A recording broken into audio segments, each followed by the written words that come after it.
먼저 보면서 오늘 핵심 이슈였던 CPI도 좀 보도록 할게요. 다우존스 0.3% 올랐고요. S&P 500 0.7% 상승을 했습니다. 나스닥 지수 1.2% 좀 급등을 한 뭐 이런 상황인데요. 제가 지금 이렇게 지수를 보다가 자꾸 제 눈이 이렇게 옆으로 이렇게 가서 봤더니 이게 보이세요? 제 옆에 갑자기 원숭이 한 마리가 나와 있습니다. 제가 맨날 그 정훈 선배 빠지고 나서 혼자 하니까 이게 참 즐거움도 없고 참 그렇다 외롭다 했더니 또 원숭이가 또 와 좋네요. 저 누나니까 또 딱 동생하기에 딱 괜찮은 것 같아요. 그죠? 그래서 우리 이 원숭이와 함께 몽키와 함께 또 하도록 하겠습니다. 그래서 우리 몽키가 잘 알아듣는지 좀 점검을 늘 해볼게요. 자, 이제 CPI가 저희가 좀 봐야죠. 인플레 압력이 확실히 둔화된 것으로 나왔습니다. 그러면서 이제 시장에서는 이번에 7월의 기준금리 인상은 뭐 거의 기정사실하고 이게 끝일 수 있겠다라는 이제 기대감들이 모락모락 나오기 시작을 했습니다. 자, 먼저 6월 소비자 물가 지수를 보면은요. 헤드라인 CPI 이게 2021년 3월 이후 최저치로 나왔는데 전년 대비해서 3% 상승한 걸로 나왔습니다. 시장 예상치 3.1이었고요. 지난달 5월에는 이게 4%였으니까 확실히 물가 압력이 둔화되고 있다는 거 지표를 통해서 확인이 되고 있습니다. 전월 대비로도 보더라도 한 0.2% 상승 나왔거든요. 이게 시장 예상이 0.3였단 말이에요. 그러니까 다 예상치보다 밑돌았습니다. 근원 CPI 그러니까 변동성이 큰 식품, 에너지 이걸 뺀 근원 CPI를 보니까 이게 5%가 예상치였는데요. 4.8이 나왔습니다. 전월 5.3과 비교하면은 0.5%포인트나 낮아진 거고요.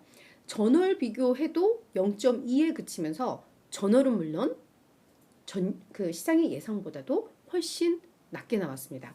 오른쪽 차트를 잠깐 좀 보시면 이거 제가 한번 확대를 해볼게요. 됐다. 지금 이 굵은 선이 헤드라인인데 뭐 굵은 선 헤드라인은 계속해서 뚝뚝뚝뚝 떨어지는 게 추세적으로 확인이 되고 있어요. 딱 작년 6월에 9% 나오면서 그때 정점 찍고 딱 1년 만에 이 물가 상승률이 3분의 1 토막이 난 거죠. 그래서 이쪽은 오케이 뭐 좋아 목표치에도 다가가고 있어 이게 되는데요. 이제 보시면 근원 이 변동성 항목을 뺀 근원을 보면 사실 이게 이렇게 키우니까는 조금 그런데 전달에 이걸 봤을 때만 하더라도 전달 CPI 나왔을 때만 하더라도 물론 완만하게 꺾이고는 있지만 거의 그냥 제자리에서 이렇게 잔잔한 흐름이었는데 이번에 4.8로 딱 나오면서 그래도 조금 이렇게 기울기가 밑쪽으로 향하는 뭐 이런 흐름들이 포착이 되고 있죠. 그만큼 이제 물가 압력은 확실히 둔화되고 있다라는 게 확인이 되는데 이렇게 물가 지수가 우리가 예상했던 것보다 크게 낮게 나왔던 이유는 중고차 가격이 4월과 5월에는 많이 올랐었는데 중고차 가격이 6월에 좀 많이 하락을 했고요. 그 다음 항공권 이쪽도 많이 떨어졌습니다. 그러니까 우리가 팬데믹 마감하고 나서 보복 수요, 뭐 이연 수요 해서 여행 수요 엄청나게 늘면서 항공비도 많이 오르고 했었는데 이게 좀 많이 꺾인 것으로 집계가 됐습니다. 이게 경기 측면에서 보면 약간 우려가 되는 면도 있기는 한데 물가 측면에 있어서는 그동안 많이 고공행진했던 것들이 꺾였다는 점에서 의미가 있고 식료품 가격 같은 경우에도 여전히 상승 흐름은 맞습니다. 그런데 상승세가 정말 두드러지게 둔화되는 그런 모습들이 나타났습니다. 그러니까 이런 항목별로 좀 보더라도 확실히 물가 압력이 완화되고 있다는 게 확인이 됐고요. 다만 이 전체 지수에서 상당 부분을 차지하는 게 이 주택 부분인데 여전히 이 주택 가격은 꺾이질 않고 있습니다. 쉽사리. 근데 이거는 약간 시차가 많이 좀 발생을 하고 실시간 가격이 반영되는 게 아니라는 점에서 이것도 조만간 꺾일 가능성이 크다라는 이야기가 나옵니다. 그래서 확실히 물가 압력은 점점 완화되고 있다라는 게 확인이 됩니다. 그 아래 한 줄 제가 이렇게 쫙 넣었었거든요. 그 JP 모건에서 어저께 시나리오별로 했던 게 3에서 3.2% 나올 확률이 45% 가장 높은 확률이다라고 했는데 3.0 나왔으니까 그쵸? 그 밴드의 하단으로 딱 나왔고 이렇게 될 경우에 연준은 7월에 25bp 인상은 할 거야. 그렇죠? 근데 추가 인상 가능성은 낮아질 수 있어. 라고 언급을 하면서 S&P 500이 이 경우에 0.5에서 0.75% 오를 것이다 라고 했는데 여러분 보세요. 이게 물가지수 3 나왔죠. 그러면 3 나왔을 경우에 상승폭이 커지는 건데 아까 전에 S&P 500 지수 기억나시나요? 0.74% 상승했어요. 거의 정말 이거는 그냥 완전 그냥 진짜 신내림을 받은 건지 정말 정확하게 예측을 했더라라는 거 정말 신기합니다. 그래서 앞으로 물가지표 나올 때 JP 모건 요 시나리오를 좀 눈여겨봐야 되겠다라는 생각이 좀 들었습니다. 자, 그러면 이 지표를 보고 그냥 저희가 딱 표면적으로만 봐도 이번에 되게 잘 나왔다라는 생각은 드는데 우리 월가의 전문가들은 이걸 어떻게 분석을 하는지 좀 봐야 될 텐데요. 전체적으로 비슷합니다. 이 버데스 캐피털 어드바이저의 메간 호네만 최고 투자 책임자 CIO는 인플레이션이 이 연준이 원하는 대로 진행되고 있다라는 걸 보여준 이런 지표였다. 하지만 아직 연준이 이 지표를 보면서 지금 금리를 인하할 수 있다라고 말할 상황은 아니다. 목표치가 2%인데 여전히 웃돌고 있죠. 그런 면에 있어서는 원하는 대로는 가고 있지만 아직 금리 인하 기대감을 갖기는 이르다라고 이야기를 한 거고요. 키프라이브 뱅크의 조지 마테오 그 사람도 최고 투자 책임자인데 이 사람도 인플레가 마침내 냉각되고 있음을 확인했다. 이번 지표를 통해서.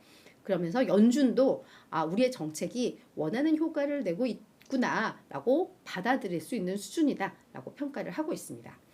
다만 연준은 여전히 신중한 흐름을 보여주고 있습니다.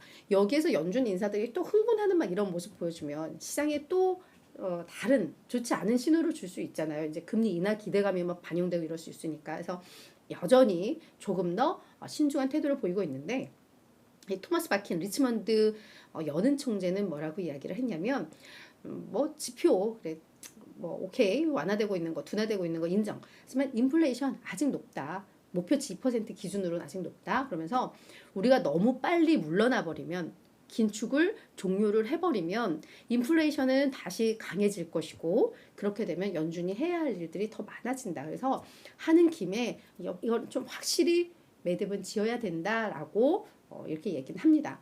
근데 이제 시장에서는 우리 어떻게 보느냐? CME의 패드워치 요거를 보면은요. 이번 25, 26일 FOMC에서 25bp 인상 가능성은 여전히 높게 봅니다. 이건 뭐 다 기정사실화예요, 정말. 그래서 92%가 이 정도로 베팅을 하고 있고, 근데 우리 지난번에 이거 봤을 때 금리 인상 한 번 더 있었잖아요. 11월이든 12월이든 한 번 더 있다라고 했는데 비중이 동결 가능성으로 다들 이제 높이 보고 있습니다. 요 부분이겠죠, 요 부분. 이게 두 개가 같이 작동이 안 되나? 두 개가 같이 안 되는구나. 네, 그래서 요 9월, 11월, 12월에도 계속해서 동결할 것이다. 비중이 훨씬 더 압도적으로 좀 많아지고 있는 그런 흐름들이 좀 나오고 있죠. 그러면서 기준금리 인하 기대감도 내년 1분기 중에는 발생할 수 있다라고 보는 시각들이 많아졌습니다. 그래서 오늘 CPI가 나오고 나서 바로 반영된 시장 참여자들의 반응이거든요. 그래서 그런 점에 있어서 시장이 조금 이번 인플레 지표에 대해서 좀 환호를 하고 있구나 확인이 됐다라고 이해를 하시면 될 것 같습니다. 네, 우리 수피아님 안녕하세요. 오늘도 와주셔서 너무 감사드리고요. 오늘 제이부, 네, 제이부님, 누님 오하요 고자이마스, 네, 오하요 고자이마스. 일본에 계신가? 그죠? 가끔 이렇게 일어로 써주시는 분들이 조금 계세요. 그죠? 그래서 네, 너무 반갑습니다. 네. 자, 이제 정말 핵심 이슈는 CPI 지표였고요. 그다음 그 밖에 또 주요 뉴스들 올라온 것들이 있어서 살펴보도록 하겠습니다. 일론 머스크가 새로운 AI 회사, 인공지능 회사, 이거 진짜 이상하네. X가 소문자고요. AI가 대문자입니다. 제가 분명히 그렇게 입력을 했는데 이 PPT 화면에서 가끔 지가 그냥 막 변경을 할 때가 있는데 자동 변경이 돼버렸네요. 그래서 소문자 X의 AI 회사를 이제 새롭게 설립을 했다는 소식이 전해지고 있는데요. 그러면서 이게 이제 약간 그 챗봇 경쟁에 이 머스크도 뛰어들었다라는 분석들이 좀 나오고 있습니다. 그래서 보니까 일론 머스크가 왜 갑자기 또 이 챗봇은 뭐지? 뭐 이렇게 생각들을 많이들 하는데 뭐 스페이스 X라던가 뭐 트위터라든가 뭐 같이 하여튼 뭐 이렇게 전체적으로 이런 그림을 좀 그려 나가는 거기에 일환이라는 분석들이 좀 나오고 있고요. 그리고 머스크가 사실 오픈 AI의 공동 설립자였습니다. 모르셨죠? 그래서 저도 보다가 알았는데, 그래서 머스크는 아마 이 AI 쪽 이쪽에도 확실히 관심이 많은 사람인 거는 분명한 것 같아요. 그래서 그런 측면에서 했고, 이제 시장에서는 좀 관심을 두고 있는 그런 이슈더라. 이렇게 첫 번째 주요 이슈 정리를 해봤고요. 두 번째는 디즈니 소식입니다. 디즈니가 그 이사회겠죠. 이사회가 지금 밥 아이거 이 CEO와 2026년 말까지 계약을 연장했다라는 소식이 따끈따끈하게 속보로 들어왔습니다. 디즈니의 구원투수로 사실 밥 아이거가 디즈니를 떠났다가 다시 복귀를 작년 11월에 했었잖아요. 그래서 근데 이제 아직 시장에서는 근데 디즈니가 옛날 같지가 않아. 뭐 콘텐츠에 있어서도 흥행작이 별로 나오고 있질 않고 특히나 뭐 실사판 영화들 뭐 인어공주라던가 이런 게 자꾸 논란이 좀 되고 있죠. 그러면서 디즈니는 너희는 그냥 유익한 이런 콘텐츠 만들면 되는데 너희들이 무슨 인류를 계몽한다라는 왜 그런 짓을 해라는 이제 비판의 소리들도 좀 나오고 있고 또 보수주의자들로부터 많이 더욱더 비난을 받고 있는 뭐 이런 상황에서 지금 어려움이 지속은 되고는 있는데요. 그래도 디즈니 입장에서는 이사회 입장에서는 그래도 우리 회사를 일으킬 만한 인물은 지금 밥 아이거밖에 없다라고 판단을 하는 것 같습니다. 그래서 리더십의 어떤 연속성 측면에서도 중요하고 그리고 밥 아이거 리더십 괜찮아 잘하고 있어 회사도 계속 변화하고 있어 라고 평가를 하면서 원래 당초에는 내년 말까지 원래 작년 말에 오면서 2년 정도 CEO를 한다고 했으니까 그러면서 이제 새로운 CEO를 또 물색하겠다라고 했는데 요거를 2년을 더 사실은 연장을 한 셈이죠. 그래서 요 소식이 나왔는데 처음에 바바이거 돌아올 때는 뭐 시장에서 기대감이 참 컸어요. 그랬는데 하지만 1년 가까이 하면서 뭔가 큰 방향이 없다 보니까 그것도 약간 그냥 이제 다운하기는 한데 아무튼 뭐 2026년 말까지 바바이거가 또 어떠한 기적을 만들어낼 수 있을지 저희가 한번 기대하면서 보자고요. 자 그리고 마지막 소식은요.